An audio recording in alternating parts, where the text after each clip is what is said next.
Good morning, student. My voice is audible, beta? Yes, Arunama, Arpit, Karnel, Neil, Santosh. Yes, ma'am. Okay. Now see, we were discussing, I suppose, Venn bridge oscillator. ठीक है. So Venn bridge oscillator में हम लोग कहाँ पर थे?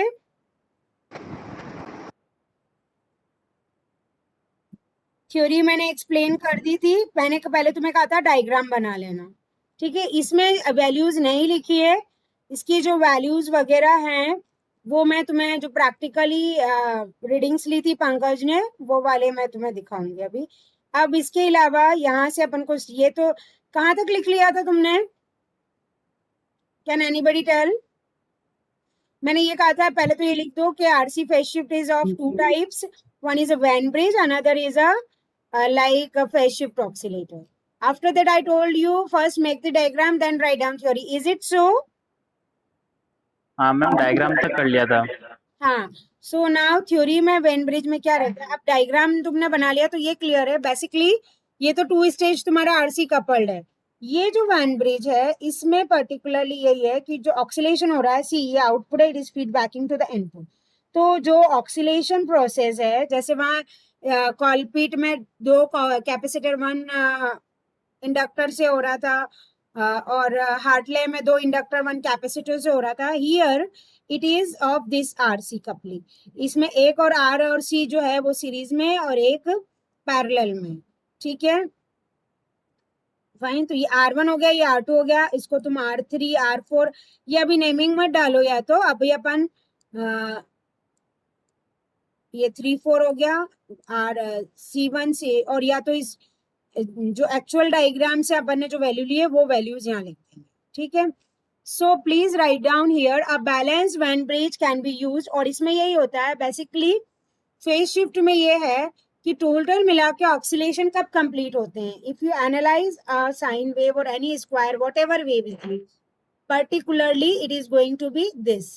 So ये एक जो पूरा साइकिल होता है ये तुम्हारा 360 का होता है. Then one oscillation complete, one positive and one negative. So completely in RC Venn bridge or whether it is RC phase shift, we also expect a 360-degree phase shift, whether it is a RC phase shift or a Venn bridge. तो 180 degree तो transistor से मिल जाता है. Remaining 180 degree जो इसमें Wien bridge में मिलता है वो अपने इनसे दोनों से मिलता है. Series and parallel combination of R and C. Fine. So this you need to be noted down. A balanced band bridge, it can be used to provide necessary, means feedback in an oscillator. The oscillator consists of two-stage amplifier. यहाँ से लिखो. The oscillator consists of two-stage amplifier and feedback network. Feedback does not produce any phase shift. Any input signal is amplified by amplifier. By the phase shift मतलब इसमें feedback circuit phase shift produce नहीं कर रहा है. Phase shift कहाँ से? Amplifier itself producing phase shift of 180 degree. Further phase shift of 180 degree produce by amplifier. मतलब वो एम्पलीफायर से ही हो रही है. तो नेट हमारे पास जो है यहाँ पे you need to write down 360 net. जो मैंने अभी तुम्हें कहा 360 डिग्री का जो फेज शिफ्ट है is the zero. So the condition of sustainable oscillation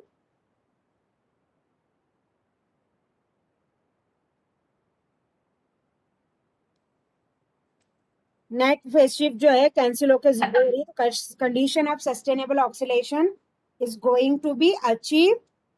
Oscillation circuit becomes sensitive to a signal of only one particular frequency, and that particular frequency is that the bridge is going to be balanced, for which the phase shift is zero. तो desired frequency of oscillation का जो इसका formula रहता है वो है 1/2πRC. where this RC जो रहता है ये मैं तुम्हें कहूंगी लिख लेना. पहले तुम ये लिख लो. इसमें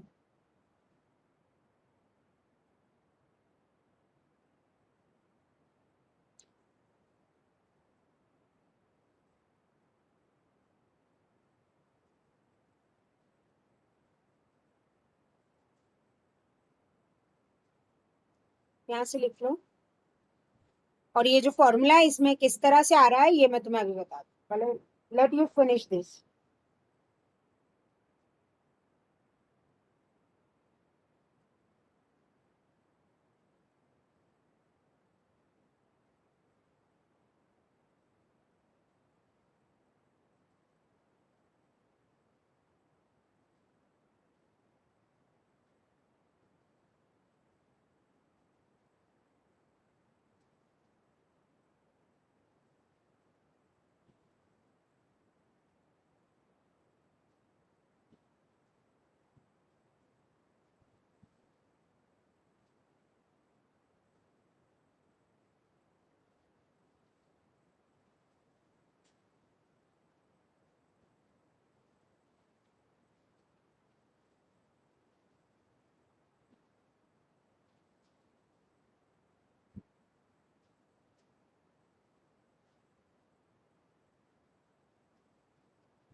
इसमें तुम्हें ये लिखना है कि 180 डिग्री फेज शिफ्ट जो है first cycle another phase shift 180 produce होती है। जो नेट फेज शिफ्ट की हम बात करते हैं, एक पॉजिटिव है एक नेगेटिव है, या एक क्लॉकवाइज है एक एंटी क्लॉकवाइज है, तो दोनों कैंसिल आउट हो जाती है।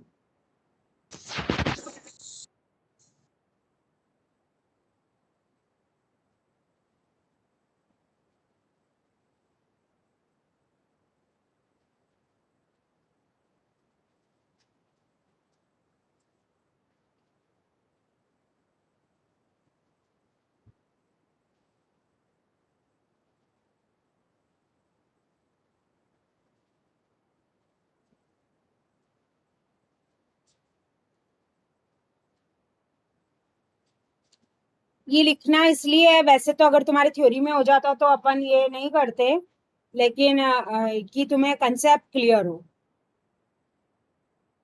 ऊपर की 4 लाइंस तो मेरे ख्याल से लिख ली होगी तुम लोगों ने। Yes ma'am. Yes ma'am. Okay, so now please write down fast, और ये लिखना जरूर कि ऑक्सीलेटर सर्किट जो है it is sensitive to the signal only one particular frequency, और जो वन पर्टिकुलर फ्रिक्वेंसी जो रहती है वो है एफ इक्वल्स 1/2 आरसी। ये जो आरसी है ये बेसिकली ये जो अपना सीरीज और पैरेलल वाला है, तो इसको अगर भले हम नाम दे जैसे R1 R2 है, so give the name R3 C3 R3 C1 और R4 C2। तो ये 2 RC जो है it is nothing but basically ये जो फॉर्मूला था वो तुम्हारा यही था 1/2 अंडर रूट RC होता है। ठीक है, और ये आरसी जो रहता है ये particularly this RC is nothing but this is, wait a minute, तुम लोग लिखते भी जाओ जब तक मैं एक्सप्लेन कर रही हूँ। ठीक है, so this is the particular 1/2 मतलब frequency of oscillation and band bridge. ये तुम्हें डेरिवेशन है थ्योरी में, तुम्हें करना रहेगा। That is going to be, अब भले तुम इसे R3 C1 और R4 C2 नाम दो और whether you give any name, but हाँ वो दोनों जो सीरीज और पैरेलल में कैपेसिटर और ये हैं उससे होगा। तो ये है R4 C2, ये चारों का जो रहता है। फिर यहाँ पर मेंशन अपन करते हैं लेट बी अज्यूम, ये तुम्हें स्टेप इससे पहले ये लिखना है, it is given by 1/2 under R3 C1 R4 C2, and where my R3 is equals to R4 I am assuming is equals to R, and C1 equals to C2 equals to C. So then it is going to be what? It is going to be 1/2 under root में क्या आ जाएगा, ये R का square और C का square, under root हटाएंगे then you will have this value. तो ये जो 2-3 चीज मैंने बताई है ये करो फर्स्ट, फिर हम इसकी रीडिंग्स और इसके आगे क्या करना है इसकी भी कुछ रीडिंग्स तो ली थी।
लिख लिया क्या बेटा, ये समझ में आ गया क्या?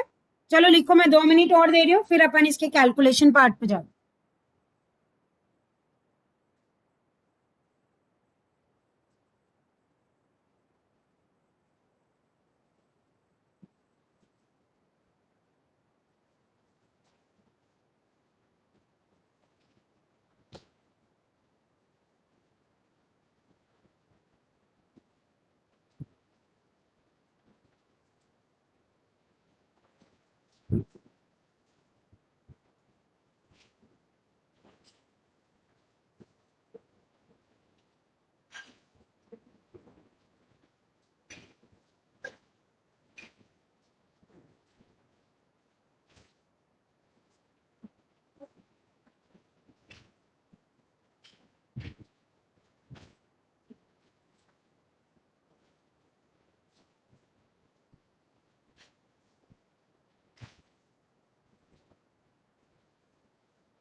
हाँ बेटा, हो गया क्या?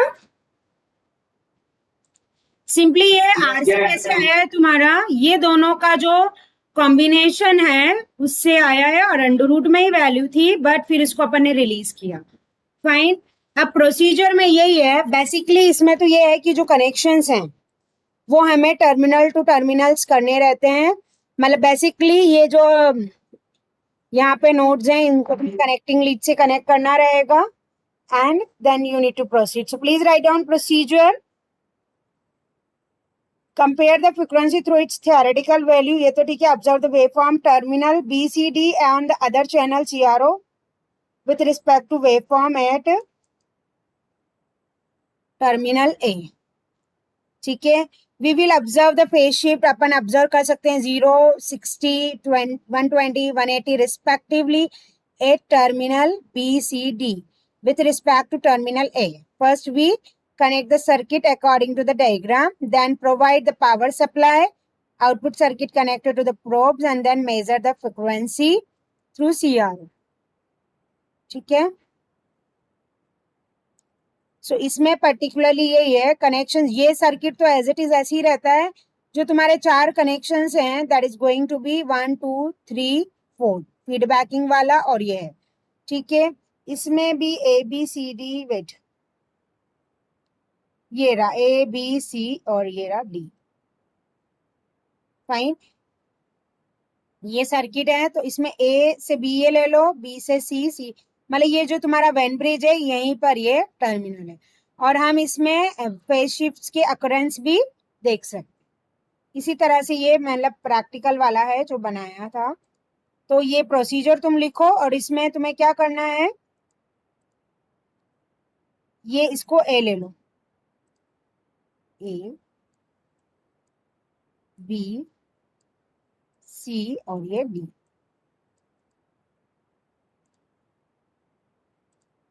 ठीक है.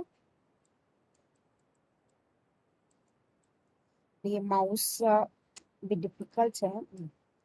अंडरस्टूड हो गया ना. ये ए ले लो, ये बी ले लो, ये सी ले लो, ये डी ले लो, और इन्हीं चारों पॉइंट्स में हमें वो 360 वाला जो हो रहा है ना 180 माइनस 180 वो यहीं पर हो रहा है. Have you noted down this ABCD in your diagram बेटा?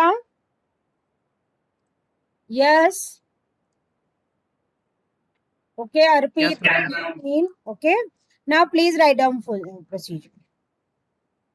ये वाली जो लाइन है ये लास्ट में आएगी. ऊपर नीचे हो गई है actually, wait.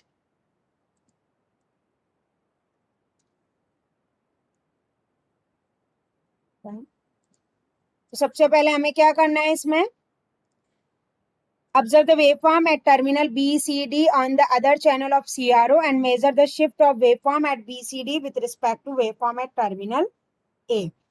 We will observe the phase, ठीक है। तो ये BCD मतलब हम ये CRO फंक्शन जनरेटर को कनेक्ट करके BCD इन तीनों टर्मिनल पे हम वेवफॉर्म ऑब्जर्व करेंगे with respect to terminal A, जो कि यहाँ पर आ रहा है, ठीक है। और फिर हमें क्या करना है, ऑब्जर्व करेंगे फेज शिफ्ट जो जैसे जैसे ये मूव ऑन होगा 60 degree, 120 and 180। 180 is another produced by this and that is going to be cancel off. First we connect the circuit according to the diagram. Provide the power supply to the circuit. Output circuit is connected to the props of CRO. Measure the frequency. Wait a minute.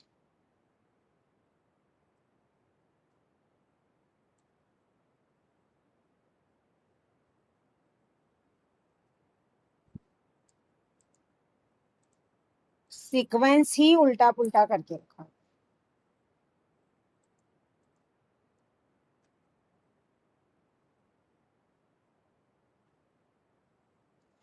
So we will observe phase shift of 0, 60, 120। ये तीन phase shift जो हम BCD पे देखेंगे।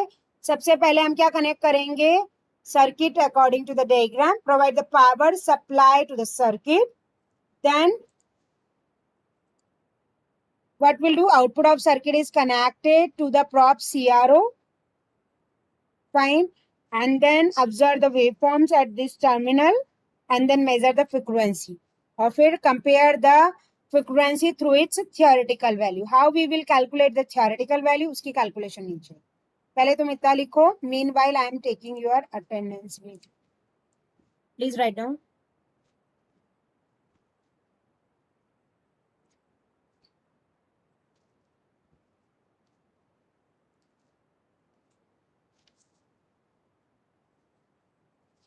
Yes, Arpi, Neil.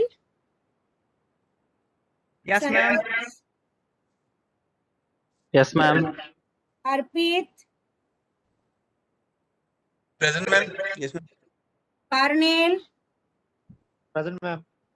Your name is Karnel or Karnel? What is the pronunciation, beta? Anuja? Colonel. Karnel. Present, ma'am. Nama?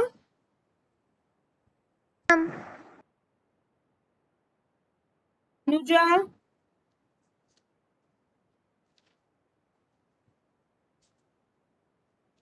Present, ma'am.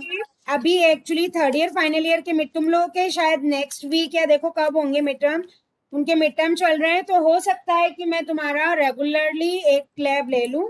मैं भी चाह रही हूँ एक तरह से तुम्हारा अगर कंप्लीट हो जाएगा, I will give you sufficient time of 20 to 25 days, not very fast, but जैसे भी मिलेगा डेली या 2 दिन में एक लैब, जैसे कल नहीं हुआ तो परसों मैं लैब लूंगी या कल भी ले सकती हूँ। आई विल इन्फॉर्म यू, ठीक है। अभी तो पहले अपन आज इसको पूरा कंप्लीट करते हैं। Please write down fast the procedure, उसके बाद ये ऑब्जर्वेशन टेबल्स और ये सब भी है इसमें।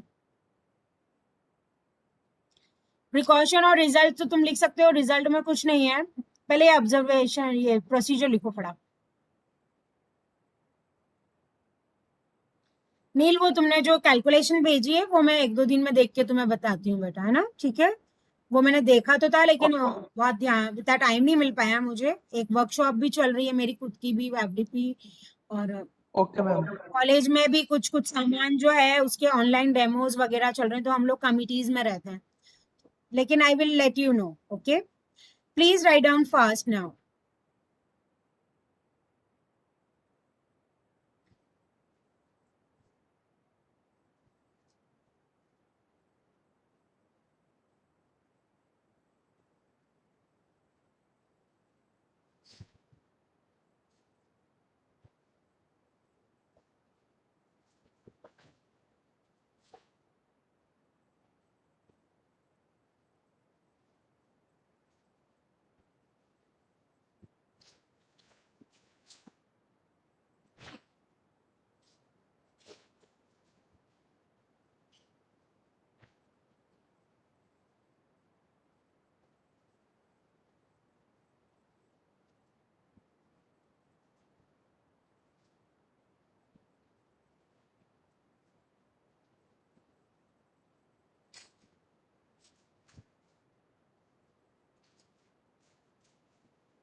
I think completed. Yes, ma'am. Okay. अब देखो इस प्रोसेस समझ में तो आ गया तुम्हें. कनेक्शंस तुम्हारे जो होंगे रियल प्रैक्टिकल में वो यहीं पर होंगे और एक एक टर्मिनल को तुम चेक करोगे with reference to this A B C D. So you will find a phase shift of 60 degree in each. वो तुम लिसाजूस पैटर्न्स वगैरह अगर तुम्हें फर्स्ट ईयर में कराया है चंदन सर या हिमांशु ने तो हो सकता है, अदरवाइज मेजर कर सकते हैं अपन. अब इसके बाद जो वैल्यू अपन कैलकुलेट करते हैं, एक तो जो वैल्यू मेजर्ड करेंगे वो तो सीआरओ से आएगी अपने पास फंक्शन जनरेटर में, और दूसरी जो हम थियोरेटिकल वैल्यू कैलकुलेट करेंगे उसमें value of R C calculated frequency. ये तुम्हें करना है. फटाफट लिखते जाओ, अब मैं टाइम नहीं दे पाऊंगी बेटा. एटलीस्ट आज अपना ये हो जाए तो नेक्स्ट जब भी करें तो अपन वो कर पाए. वैसे ज्यादा वो भी नहीं करती हूँ मैं. 2 लैब या 3 लैब ले लेंगे वीक में. जैसे आज लिए एक आध लैब और कल नहीं तो परसों लेंगे. आई जस्ट विश कि इस वीक अपना ऑक्सीलेटर्स कंप्लीट हो जाए और नेक्स्ट वीक विल सी. उसमें तुम्हारे ऑपएम क्या प्रैक्टिकल है. वो वैसे भी किट नहीं आई थी या जो भी है तो थियोरेटिकल ही मैं समझाऊंगी तुम्हें. बट एटलीस्ट ये है the benefit of these classes. I don't want you to be stuck कि तुम्हें एटलीस्ट पूरा उस प्रैक्टिकल का नॉलेज और क्या करना है वो पता चले. If suppose the pandemic over then also कह रहे हैं कि third wave is harmful for kids and youngers and all. So let's see what is there in a future and destine, but don't stuck and explore your knowledge. So what you need to RC की value जो रहेगी, ये जो value है ये अपन लिखेंगे. Calculated frequency जो रहेगी, observed frequency is my measured frequency. Calculated frequency में कुछ नहीं करना, 1/2 पाई RC है तो R और C की जो वैल्यू है वो लिख के अपन निकाल सकते. और फिर एरर क्या होगा, calculated value minus observed value, और percentage error will be the calculated value minus observed value upon calculated value. जो फॉर्मूला अपन सब में यूज करें सभी में ये कंसेप्ट करना है. तो तुम सिर्फ ऑब्जर्वेशन में लिख लो value of R and C. ठीक है. और फिर कैलकुलेशन में आएगा तुम्हारा पार्ट की फ्रीक्वेंसी, ये दोनों की वैल्यू आ जाएगी तो फ्रीक्वेंसी में रखेंगे हम. और फिर हम जो ऑब्जर्व्ड वैल्यू आ रही है उसको लेंगे, उससे माइनस करेंगे तो वो एरर आएगा. परसेंटेज एरर में एरर अपॉन फ्रीक्वेंसी कैलकुलेटेड आती है. ये मैं ऑल डिटेल तुम्हें बता चुकी हूँ लाइक लास्ट उसमें जब अपन ने आईएलसी ऑक्सीलेटर किया. रिजल्ट में यही लिखना रहता है कि percentage error is this means our theoretical value is differ from the observed value is this much और precaution will be the same as all. Is it clear? अब इसमें ये लिख लिया क्या तुमने, ऑब्जर्वेशन और कैलकुलेशन सब में रिजल्ट प्रिकॉशन लिखना मत भूलना तुम. एक तो ये चीज ठीक है.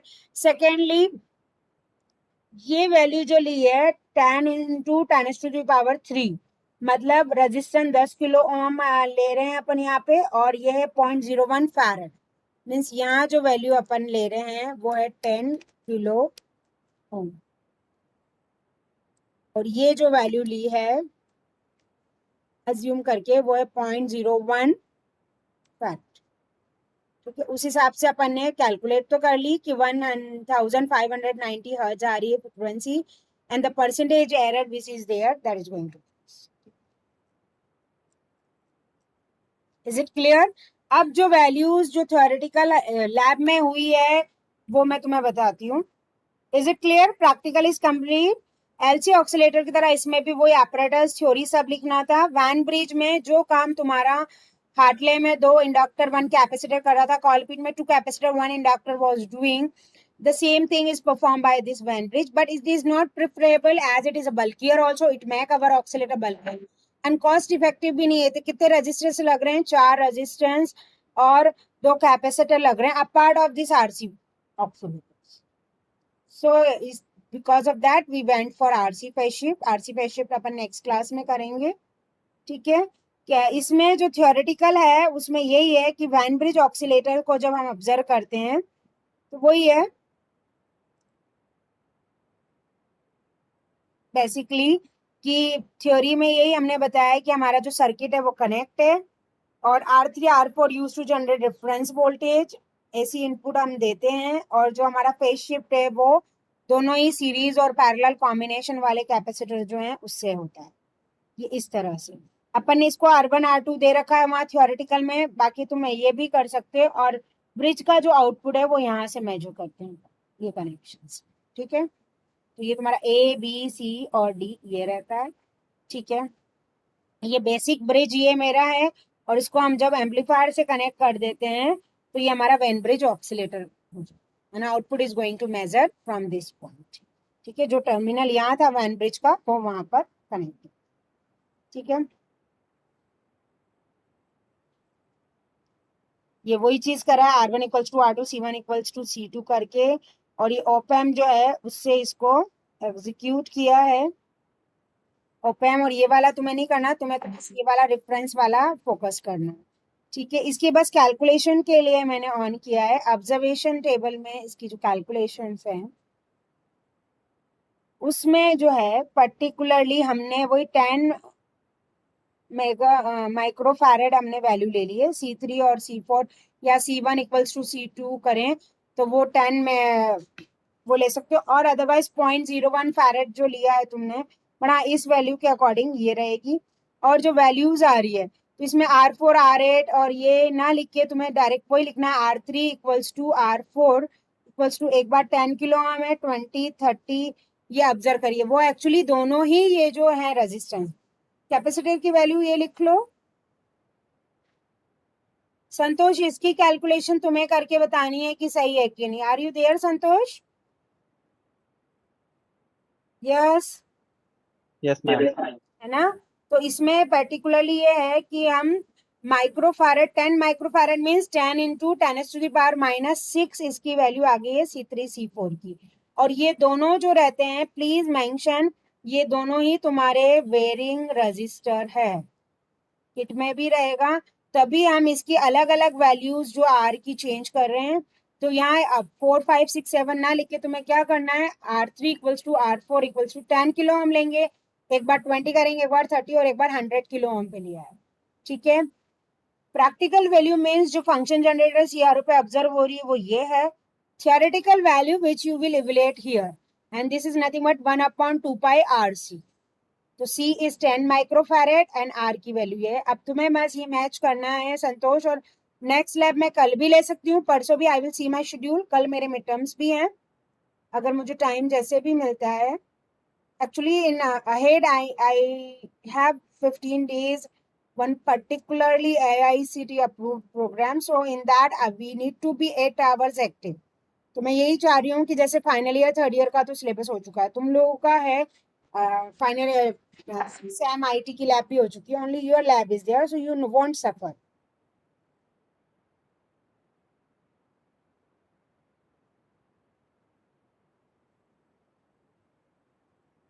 ठीक है, और जो भी परसेंटेज एरर आएगी वो अपन लिख देंगे। एरर इक्वल्स टू क्या होगा तुम्हारी calculated value, calculated theoretical same है, प्रैक्टिकल और मेजर्ड सेम है, तो calculated minus measured upon calculated multiply by 100। Is it clear? ये वैल्यू लिख ली क्या बेटा? Yes ma'am. ओके, सो अब अपने ये 8th प्रैक्टिकल था। नेक्स्ट लैब जब भी मैं लेती हूँ संतोष, ये अगर तुम्हारे कैलकुलेशन हो जाए, अगर एग्जैक्ट है तो भी व्हाट्सएप कर देना, और एग्जैक्ट नहीं है और डिफर आ रहा है तो भी एक बार व्हाट्सएप करना। अब अपन लास्ट ऑक्सीलेटर है RC phase shift. Reason I have given you why we go went for RC। इसके आगे का जो रहेगा वो अपन नेक्स्ट क्लास में करेंगे, ज्यादा नहीं है, 15 जून तक शायद अपन हो जाएगी ले। वैसे भी तुम्हारा लास्ट वर्किंग डे जुलाई एंड आ रहा है, एनीहाउ तब तक भले ही तुम्हारे एग्जाम होनी हो, बट ये है कि 31 जुलाई तुम्हारा सेशन इसलिए कंप्लीट करना जरूरी है बिकॉज तुम्हारी वो इंडक्शन प्रोग्राम या कौन सी ट्रेनिंग होती है ना इंडस्ट्रियल, वो आरटीयू में मेंशन आ रही है, मैंने देखा भी था शायद। तो इन कैरिकुलम तुम्हारा सिलेबस वगैरह जो है वो तो इन सिस्टम ही चलेगा। यस, ये